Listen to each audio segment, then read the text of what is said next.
નમસ્કાર, આપ જોઈ રહ્યા છો મંતવ્ય ન્યૂઝ અને હું છું આપની સાથે લખમાં। સમાચારોની શરૂઆત કરીએ તો મહત્વપૂર્ણ સમાચાર અત્યારે સામે આવી રહ્યા છે મહીસાગરથી હાલ મહત્વના સમાચાર મળી રહ્યા છે, જેની અંદર લોકસભામાં કોંગ્રેસના ઉમેદવાર નક્કી થયા છે। પંચમહાલથી લુણાવાડાના ધારાસભ્ય ગુલાબસિંહ ચૌહાણનું નામ નક્કી કરી દેવામાં આવ્યું છે। કોંગ્રેસ તરફથી દિલ્હી હાઈકમાન્ડ દ્વારા ટેલિફોનિક જાણ તેમને કરવામાં આવી છે। ફોન આવતાની સાથે જ કોંગ્રેસ કાર્યાલય ખાતે કાર્યકરો એકત્ર થયા છે। તો આ માહિતી મળી છે, જેમાં મહીસાગરમાં પંચમહાલ લોકસભામાં કોંગ્રેસ ઉમેદવાર નક્કી થઈ ચૂક્યા છે।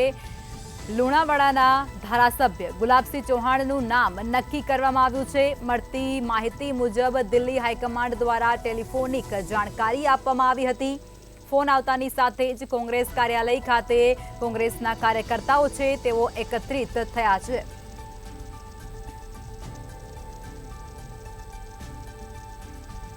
તો હવે પંચમહાલ લોકસભામાં કોંગ્રેસના ઉમેદવાર નક્કી થઈ ચૂક્યા છે। ગુલાબસિંહ ચૌહાણનું નામ નક્કી કરવામાં આવ્યું છે। તેઓ અત્યારે લુણાવાડાના ધારાસભ્ય છે, જેઓને અત્યારે ટિકિટ આપવાનું કહેવાય રહ્યું છે। દિલ્હી હાઈકમાન્ડ દ્વારા ટેલિફોનિક જાણકારી આપવામાં આવી છે, જાણ કરાય છે તેવું પણ સામે આવી રહ્યું છે। જો કે ફોન આવતાની સાથે જ કોંગ્રેસ કાર્યાલય ખાતે કોંગ્રેસી કાર્યકર્તાઓ છે તેઓ એકત્ર થયા છે। મહીસાગરમાં પંચમહાલ અને લોકસભાની જે સીટ છે તેની ઉપર કોંગ્રેસના ઉમેદવાર પણ હવે નક્કી થઈ ચૂક્યા છે।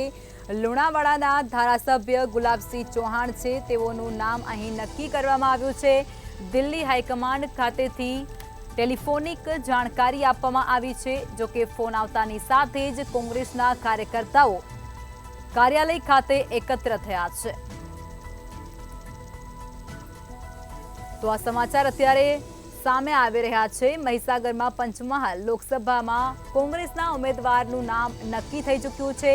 લુણાવાડાના ધારાસભ્ય ગુલાબસિંહ ચૌહાણનું નામ નક્કી કરવામાં આવ્યું છે। દિલ્હી હાઈકમાન્ડથી ટેલિફોનિક જાણકારી આપવામાં આવી છે, ત્યારે ફોન આવતાની સાથે જ કોંગ્રેસ કાર્યાલય ખાતે કોંગ્રેસના કાર્યકર્તાઓ એકત્રિત થયા હતા।